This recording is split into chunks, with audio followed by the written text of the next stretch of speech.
আপনাদেরকে বলেছিলাম কিছুদিন আগে যে পরিকল্পনা হচ্ছে এই যে আওয়ামী লীগের নেতাদেরকে ধরা হচ্ছে, এদের ভেতর থেকে বেশ কয়েকজনকে খুব দ্রুত ফাঁসি দিয়ে দেওয়া হবে।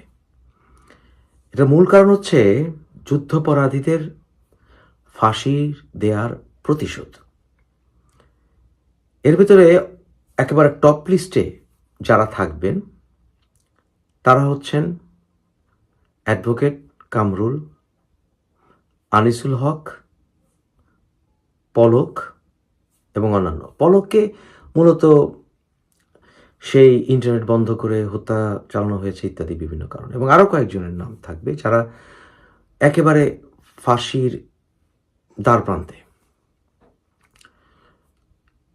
আর কিছুই না, রাজনৈতিক প্রতিশোধই হচ্ছে মূল। এবং এর ফলশ্রুতিতে যেমন ধরুন পলক উনি কাশিমপুর কারাগারে উনি ওই যারা ফাঁসির আসামি তাদের সাথে কন্ডেম সেলে আছেন। এনাদেরকে জাস্ট খুব স্বল্প সময়েই, আমার হিসেবে এটা ইনফরমেশন না, 6 মাস থেকে 1 বছরের ভিতরে ফাঁসি দেওয়া হবে। অনেকে বলতে পারেন যে এত বড় সাহস কি হবে কিনা? হবে, এত বড় সাহস হবে। যখন জামাতের যুদ্ধাপরাধীদেরকে ধরা হয়েছিল, 1 নম্বরে ছিলেন বাচ্চু রাজাকার। তার ছেলের সাথে আমার দেখা হয়েছিল মালয়েশিয়াতে, অর্থাৎ আবুল কালাম আজাদের ছেলে। এই বাচ্চু রাজাকারের ছেলে আমাকে বলেছিল যে তার বাবা অর্থাৎ এই বাচ্চু রাজাকার আলী হাসান মুজাহিদ এবং জামাতের অন্যান্য নেতাদের সঙ্গে দেখা করে বলেছিলেন যে আপনাদেরকে কিন্তু লিস্ট আপ করা হচ্ছে, পালান। বাচ্চু রাজাকারের সেই পালান অ্যাডভাইসে কেউ কর্ণপাত করেনি, কারণ জামাতের নেতারা তখন বলেছিলেন আমাদের পার্টি আছে আমাদের সাথে, এত বড় সাহস হবে। শেষ পর্যন্ত সাহস হলো। বাচ্চু রাজাকার পাকিস্তান হয়ে এখন যতটুকু জেনেছি উনি অন্যদিকে চলে গেছেন, কিন্তু পাকিস্তানে উনি ছিলেন। ওনার সাথে ওই সময় আমার সংক্ষিপ্ত কথা হয়েছিল। তাই আওয়ামী লীগের এই সকল নেতাদেরকে ফাঁসি দেয়া হবে না, সাহস হবে না, এইসব কথা বলেন না ভাই, ওই সময়টা এখন নাই। কিন্তু এই ফাঁসি দেয়ার বা এই পদক্ষেপগুলো নেওয়ার অংশীদার বিএনপি হতে চায় না। BNP wants to wash hands about all this. BNP চাইছে বিএনপি এসব থেকে দূরে থাকুক, অন্তত কাগজে কলমে দূরে থাকুক। আওয়ামী লীগ নেতাদের ফাঁসি হোক, এবং বিএনপির অনেক নেতাকর্মী এতে খুশি হবে, কারণ তারা অনেকেই সাফার করেছেন আওয়ামী লীগ শাসনামলে, তারা খুশি হবে। কিন্তু বিএনপি দায়িত্ব নিতে চাচ্ছে না যে মানুষ বলবে আওয়ামী লীগ পরে আমাদের নেতাদেরকে আপনি ফাঁসি দিয়েছেন, বিএনপি আমাদের নেতাদেরকে ফাঁসি দিয়েছে, এই দায়িত্ব বিএনপি নিতে চায় না। তাই জামাত সমন্বয়কারী বর্তমান সরকার এদের কাঁধের উপর দিয়ে বিএনপি এই কাজগুলি করে নিতে চায়। বিএনপি এতে খুশি, যদিও এটা জামাতের প্রতিশোধ, কিন্তু বিএনপি এতে খুশি, বিএনপি এতে নারাজ না। তাই এই সরকারকে ক্ষমতা থাকতে হবে। বিএনপি কিছু ইনফ্লুয়েন্স বাড়বে, কারণ তারেক আসবে, তাই কিছুটা বিএনপির ইনফ্লুয়েন্সটা বর্তমান সরকারের উপরে বাড়বে। জায়গায় জায়গায় বিএনপির সাথে সমন্বয়কারীদের সংঘর্ষ বাড়তে থাকবে, ছাত্রদলের সঙ্গে সংঘর্ষ বাড়তে থাকবে। বিএনপি আস্তে আস্তে তারেক রহমান ফিরে আসছেন, এই কারণে দেশের মানুষের পক্ষে কথা বলতে গিয়ে এই সরকারের সমালোচনাও বাড়িয়ে দিবেন, যাতে করে ইনফ্লুয়েন্সটা থাকে। তাই আমরা বর্তমানে এই সরকারকে বেশ কিছু সময় দেখতে পাবো, সেটা 1 বছর হোক, 1.5 বছর হোক, কিন্তু উপদেষ্টা মণ্ডলীতে কিছু পরিবর্তন আসবে। বিএনপি চাইছে তাই এই সরকার থাকুক। ডোনাল্ড ট্রাম্প ক্ষমতা যদি আসেন, যদি উনি বাংলাদেশে কোনো ইনফ্লুয়েন্স কাটাতে চান এবং ভারতকে পাশে রাখতে চান, বা হিন্দু ধর্মকে ব্যবহার করতে চান, যেটা পশ্চিমারা সবসময় করে, মুসলমানদের মধ্যে লাগিয়ে দেওয়া, ইসলামিক মূল্যবাদকে সমর্থন করা, সবই রাজনৈতিক কারণ, ডিভাইড অ্যান্ড রুল।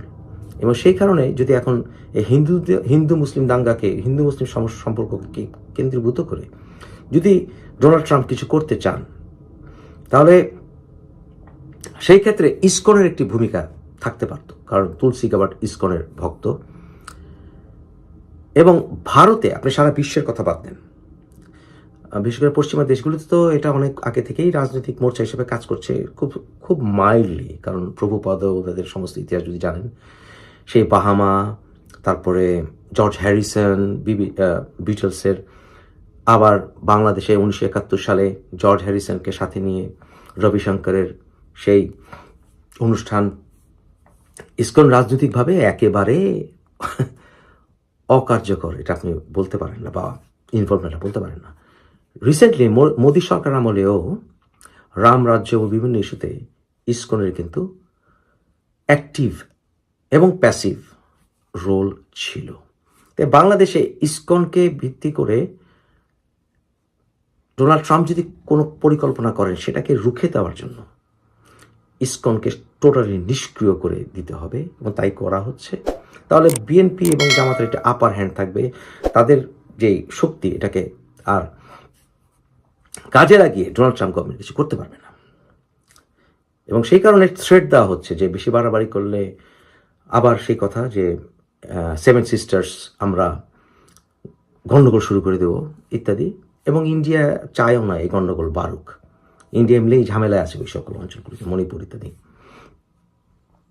তাই জামাত যেহেতু আবার চায়নায় গেছে, স্বাধীনতা যুদ্ধের সময় চায়না এবং আমেরিকার অবস্থান, পশ্চিম বিশ্বের অবস্থান আপনারা জানেন আমাদের ব্যাপারে। সব কিছু মিলে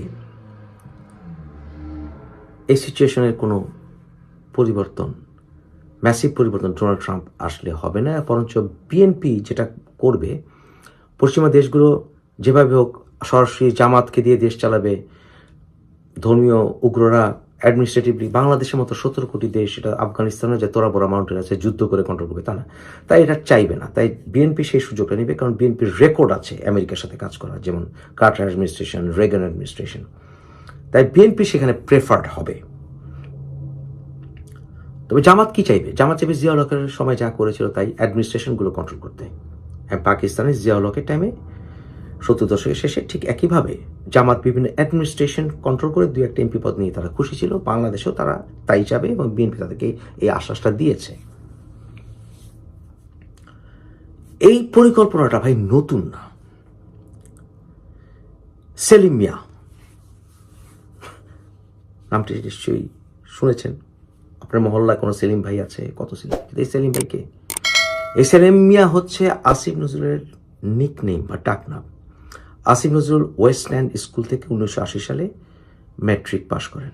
আরেকজন ছেলে 1980 সালে উদয়ন স্কুল থেকে ম্যাট্রিক পাশ করে আজিমপুরে 32 নম্বর বিল্ডিংয়ে থাকতেন। কলোনি, আজিমপুর কলোনিতে 32 নম্বর বিল্ডিংয়ে থাকতেন। কে?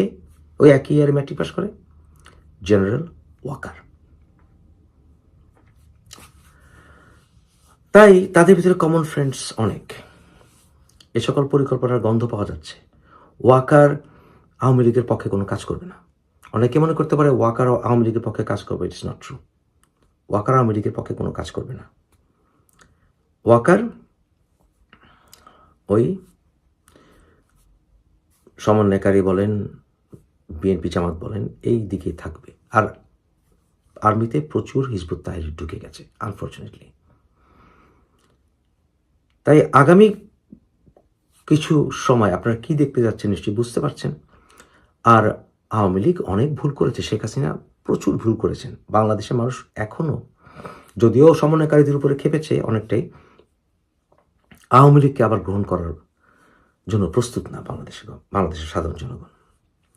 যদি আমি ব্যক্তিগতভাবে আওয়ামী লীগের রাজনীতি করার অধিকারের জন্য আমি কথা বলেই যাব, কিন্তু বিএনপি ক্ষমতায় আসতে যাচ্ছে এটা যেমন সত্য, বর্তমান সরকারে অন্য কেউ কোনো রকম প্রভাব বিস্তার করে এটাকে ডিস্টেবিলাইজ করতে পারবেন এটাও সত্য। তবে কিছু উপদেষ্টাদের ভিতরে পরিবর্তন আসবে। এই পরিকল্পনা নতুন না।